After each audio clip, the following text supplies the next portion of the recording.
Panjalu. Karajaan ieu dipimpin ku seorang raja nu adil jeung bijaksana.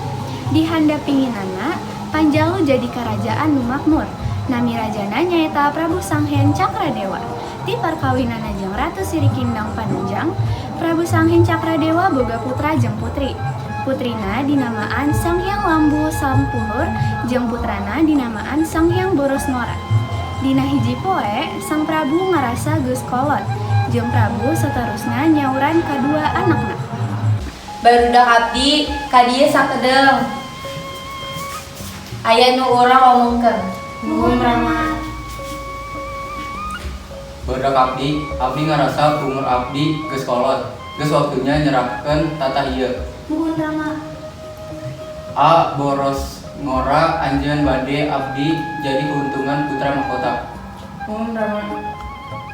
Tapi sememe eta anjeun kudu angkat aturan diajak ilmu kesaktian.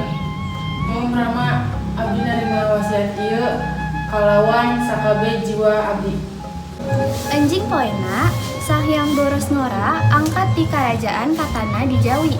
Hanturan nyari ilmu kasaktian serta ilmu perang ku berguru karena Brahmana jeung ku Wikusa. Abdi ngasupata jeung cahara abdi. Abdi bade balik kalawan kegiatan agung. Cing kuring tingali heula saha nu cucunga pisan sumping ka bumi abdi. Ha, Nami abdi Sanghyang Borosnora. Abdi ka dieu nyiar kegiatan nu agung. kakiatan. Bodor pisan. Manehnya hote naon harga nu kudu dibayar ti kayang maneh teh. Sadatana oge. Tek abdi kerja keuntungan lamun eta hatur menangkeun tujuan kuring. Ah, kitu. Abdi resep alasan anjeun. Mangga abdi satuju ngajar anjeun. Sabaraha sasi kemudian, Sanghyang Borosnora balik di jarah. Anjeunna dipapah ku kaluargana. Abdi geus balik. Hahaha.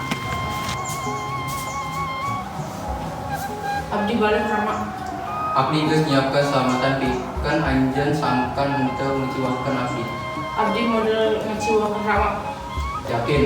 Abdi bade nunjukkeun Rama naon nu abdi menang ti jara abdi Rama.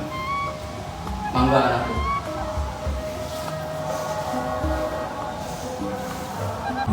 Sanggeus nunjukkan panghabisanana, Sanghyang Borosnora kadeuh neungan pangawuruh ka tugu sarta luyujeng ka hayang Ramana.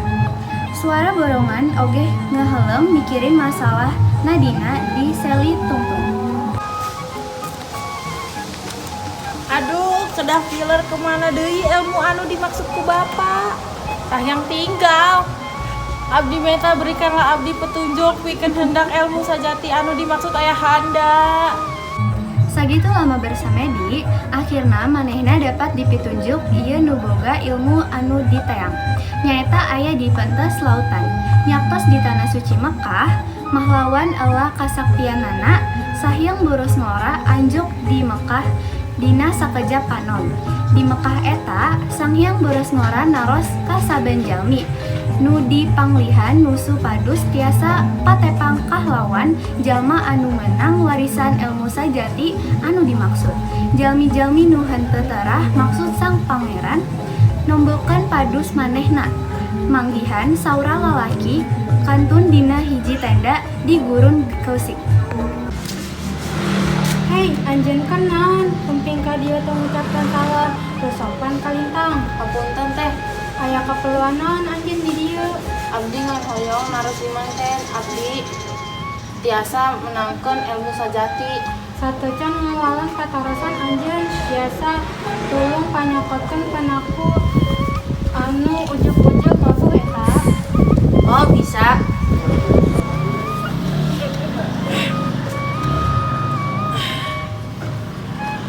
Nah, apa nanya henteu tiasa dicopot teh jalmi sakti. Bukan ieu sadayana kawasa Allah, abdi mah teu nanaonan.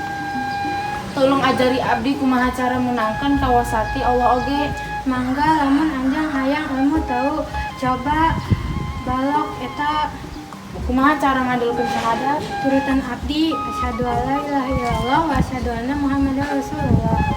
asyhadu alla ilaha illallah wa asyhadu anna muhammadar rasulullah. Coba pantun balok eta. Sanggeusna, Sang Hyang Boros Ngora cincing di Mekah, haturan dihajar ilmu sajati ka ustazah. Waktu Sang Hyang Boros Ngora bade balik ka Karajaan Panjalu, anjeunna dibere oleh mangrupa pedang acuh kabesaran jeung cai Zamzam. Waktu Sang Hyang Boros Ngora tepi ka Karajaan Panjalu, anjeunna dipakpak kah lawan Rama. Wilujeng Sumbi. Hade ayeuna tunjukkan kakiatan anjeun. Baik Rama.